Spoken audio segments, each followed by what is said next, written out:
Do you feel you have a voice in your relationship? Do you speak your own truth in order to cultivate the relationship that you truly desire?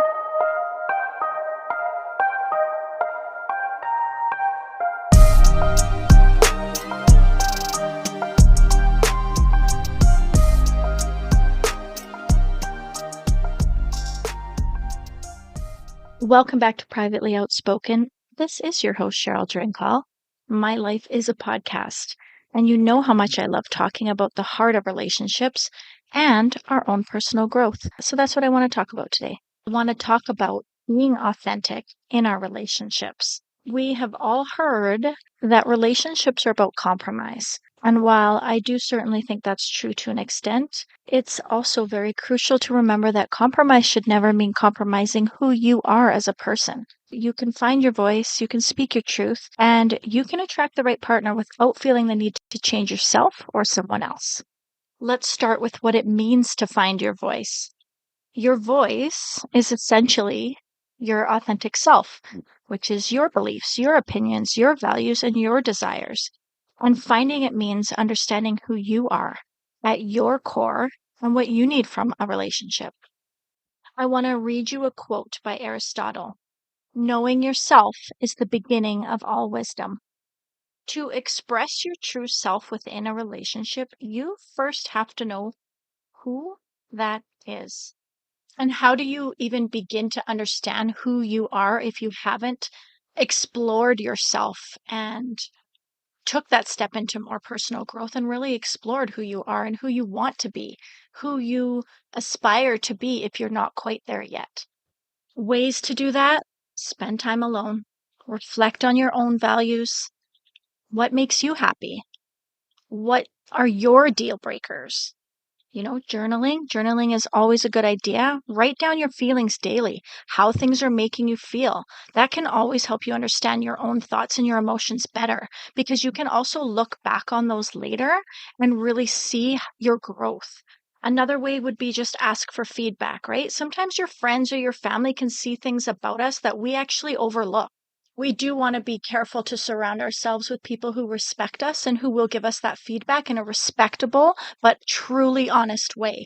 We don't need to be sugar-coated, but we do need to be talked respectfully too. And don't we all value that feisty friend who tells you like it is, but finds a way to do it where you absolutely just love the heck out of that person because of who they are and how they're telling you? You love that. You're connected with that. You do respect that. And you love that it comes from someone so feisty and upfront. That's respect. Once you have found your voice, the next step is to literally speak your truth. This can be so daunting, especially if you fear that you might upset others or face rejection. However, speaking your truth respectfully and clearly will always be the key to fostering genuine relationships that you truly deserve in your life. Let's go through some tips. Tips for speaking your truth. Okay, number one, we can be honest, but we can be kind, right? We can convey our feelings and our needs without being harsh. We can dig deep in all the therapy that we're all taught over the years and use I statements. We can express those things. We can explain how we feel instead of blaming the partner. We can just explain how a situation is making us feel, and then it's up to them. You have the power to talk your own truth and your own feelings, and they get to decide for themselves if they care about you enough to step into your shoes, to come from a compassionate way and be caring and respectful when it comes to caring how you feel about a situation. What else can we do? We can always practice our active listening. We always want to ensure that we're not just speaking. We also need to listen, right? We need to understand our partner's side. We need to understand their needs. We need to understand their perspective just as we want them to understand ours. I like to dig deep. I like to ask questions. I like to understand where a person is coming from. And I don't come there from a place of judgment, but I come there from a place of understanding. If I'm asking questions, it's because I want to be able to adjust my response and not just put everything that I've been through in life across to that person, but I can actually just be respectful, and find out where they're coming from so that I understand their reactions and their responses because everyone has a past. Everyone has things that they've been through. If you really care about someone, you're going to care where all these things come from. Ask the questions. What do they say? Seek first to understand, then to be understood. After that, let's just set our boundaries. I'm always talking about boundaries. They're so healthy. They clearly communicate what you expect. And when you set those boundaries down and you stick to them, they establish mutual respect, mutual understanding, and they really do a good job of weeding out the people who don't respect you. If they can't respect your boundary and they make it all about them, then they could probably just go bye-bye. Don't be afraid to do that. Don't be afraid to let go of people that aren't respecting you, that don't understand that you're not compromising your boundaries. You know, a lot of people actually confuse boundaries with something else. They confuse it with a control aspect, but boundary is for yourself. It's not about the other person. So it's not just, I'm going to stand in my stubbornness. It's literally, this is what I need in a healthy way. And I need you to understand that. And I need you to stay within it. Don't cross this line because that's when I have to make decisions that you might not like, right? They need to respect your boundaries. Don't give in to those. Don't give in to those. Hold firm with those.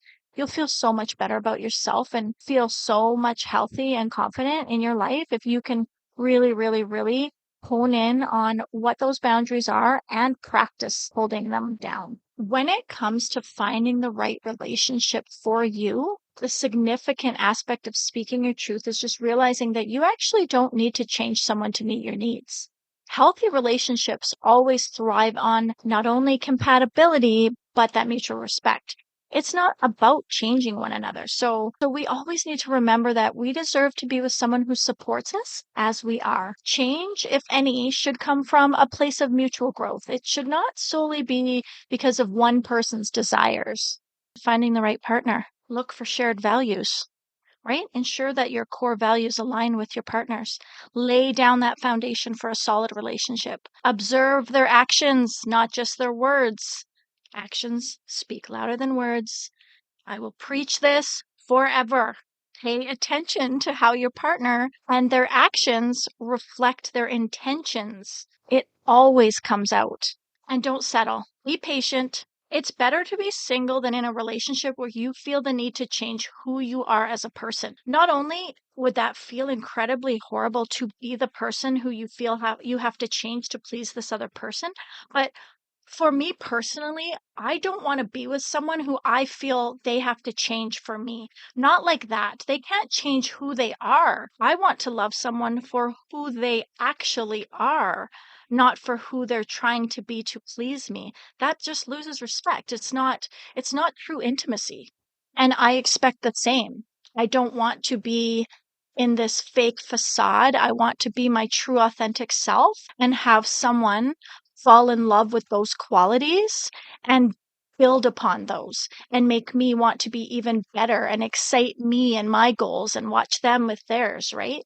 One thing that I stand by and I practice is communicate all these things early and often, right? From the beginning. Just be open, be honest. There's no sense wasting each other's time.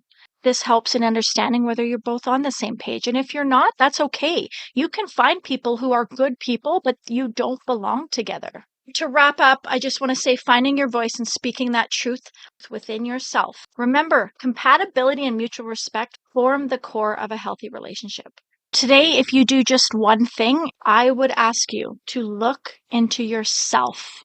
Figure out yourself so that you can properly communicate what your needs are to a partner that you really, really respect and that loves you. Figure yourself out and then go explore the world in such a different mindset where you feel empowered, you feel confident, you feel happy with yourself and joyful of the things and the experiences that you allow into your life because you have put those boundaries down.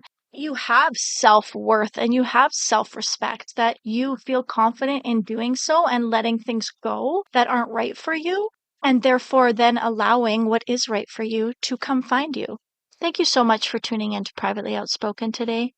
If you like this episode, share it with someone who might benefit, and don't forget to subscribe or follow. You can check out my website, www.privatelyooutspoken.com. I'm also on YouTube, same name, and all the other social media platforms. I'm out there, so come connect with me. Let's continue creating the relationships that we truly deserve, one conversation at a time. Take care, everyone. Bye.